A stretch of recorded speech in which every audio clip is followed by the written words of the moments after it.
Overpower's second set Skybound is almost here. August 28th is coming up very fast for the exciting next installment of the Overpower card game.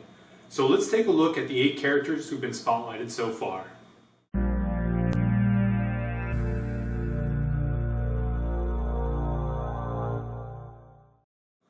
Welcome back everybody. Traveling Goof is back with another Overpower video for you.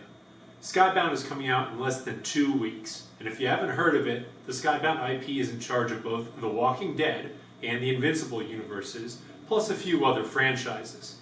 Expect to see Rick, Michonne, Mark Grayson, Omni-Man join the battle on August 28th. It wasn't well publicized, but you'll be able to buy Skybound boosters at Bestbuys and Gamestops all around the country, along with your local game store, if you can actually get them to order it for you. Most distributors will carry it though. There are several online places to order too, like Heroes and Games, The Orange King, The Game Master, Obscure TCG. All those will get you into the fight, so I'll post those links below so you'll be able to get your cards. Lazarus Rising Games, the company behind Overpower, has released a series of 8 spotlight videos on some of the most iconic characters. I'm going to make a mini tier list with you all right now about how excited I am for each one of the characters and share what I'm thinking about how they'll play and what kind of decks they'll be able to go in. So first up is going to be Alan the Alien, Searcher Extraordinaire from the Invincible series. Let's go. Alright, so let's talk about Alan the Alien. This 17th threat character is going to be seen all over the place. Now, he's only got a 6 brute force, which is not great, but he's got some pretty amazing specials. Case in point, he's got one that lets you search for any of your teammates' specials, 1 per deck included. So you can pull one of your Headless Horseman's Mark of the Headless, or EFL, anything like that, really early on. He has a splash of team defense with a 6 power card that can defend anyone, as well as a 3 that can make an additional and both attacks can't be defended by specials, which is going to be amazing in this set with all the GDA, any characters for the battleground. All told, Alan brings a lot to the table of 17th threat. He's not going to be a standalone staple on his deck, but there's so much versatility that I'm almost going to put him at the top. But realistically, I'm going to play him. Next up are Abraham, Rosita, and Eugene. That's ARE for short, and they got combat intelligence and good tertiary stats.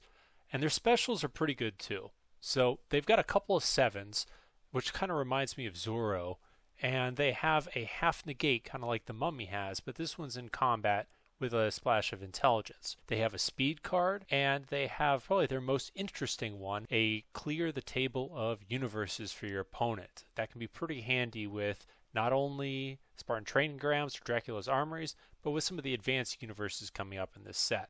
But playing ARE is going to be like having vanilla frosting on vanilla cake. It's going to be really boring. It's going to fit so many decks, but they're not going to be ones that I want to play. I'm going to pass. Next up is Battle Beast. Alright, this is the one that's going to be really fun to play.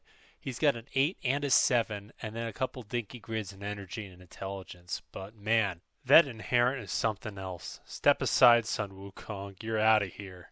In addition to being a threat to all your opponent's tentpoles, Battle Beast has quite a number of attacks too.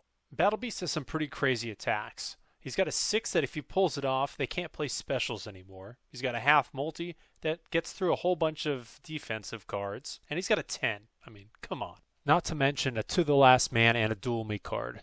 He's going to be a menace for those other big characters that your opponent has, but he's also going to be really weak to someone like ARE, who's got a lockout to all those brute force attacks that Battle Beast is throwing their way.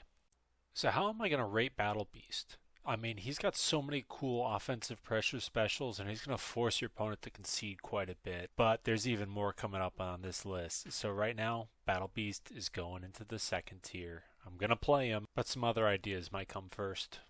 And next up is the incredible 22-point Adam Eve. So this is one of the 8 energies of the set, and she's really, really interesting to play. So all of her specials are energy focused, but they manipulate the board in a way that very, very few other characters have. You get to steal other characters' cards, you get to change your own icon types on defense. Just a lot of really cool big brain plays that you can make with Adam Eve, and it's going to be really fun to come up with decks with her. But they're going to be a little bit more restricted than a Battle Beast deck or some of her other characters coming up. And it'll be a fun puzzle to find out how she's going to fit against all the heavy hitters of this set. I'm going to place Adam Eve in the situational column. Next up, we got Michonne from The Walking Dead. Now, she's got an inherent that lets her get stronger when she has teammates around, and this is going to be a theme that we're going to see with a lot of The Walking Dead characters. On their own, they're pretty good, but they're going to give you options to power their own specials or characters up a bit. Michonne is a really tanky character.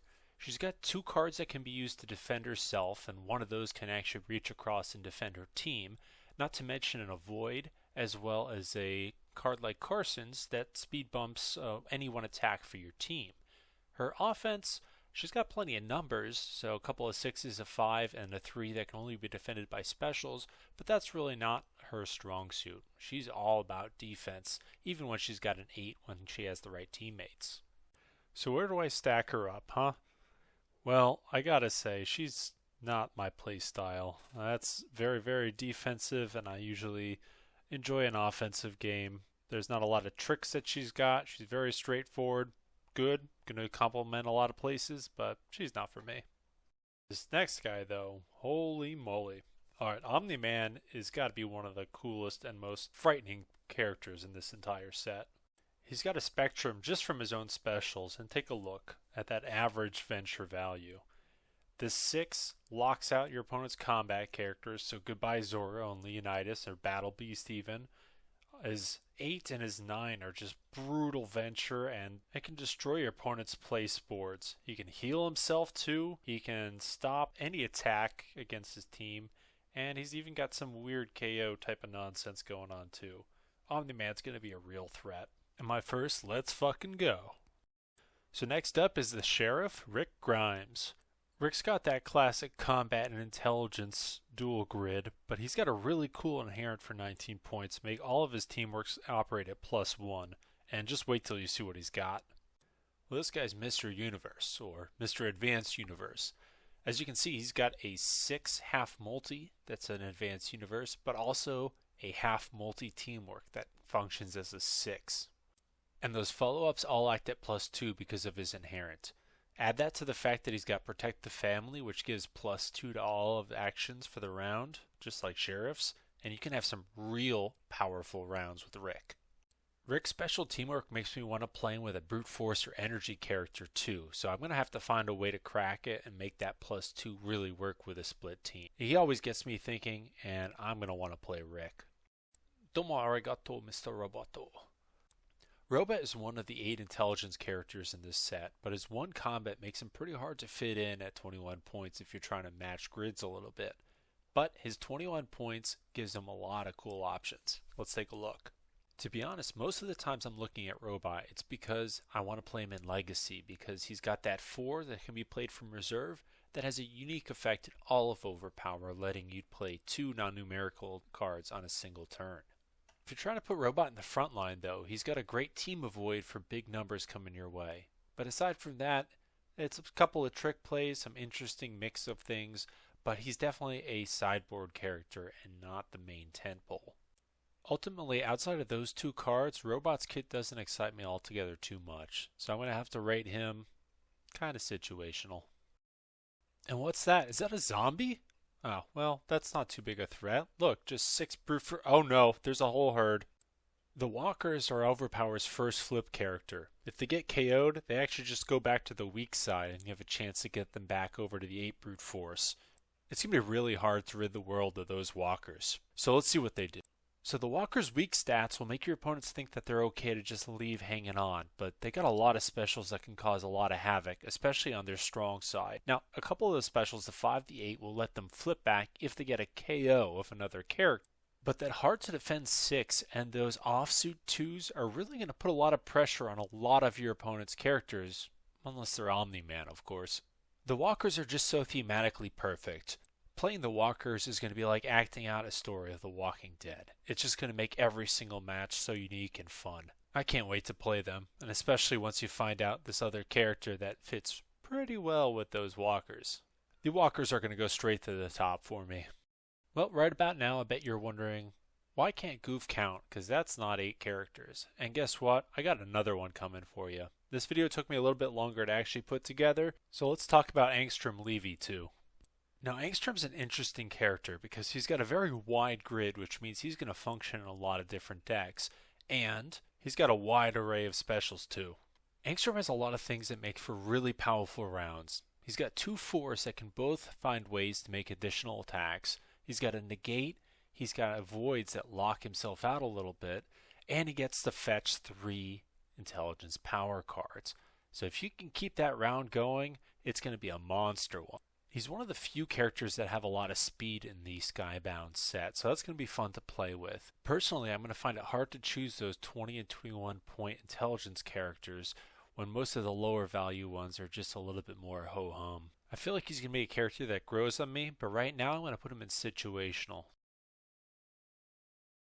And that's just the tip of the iceberg.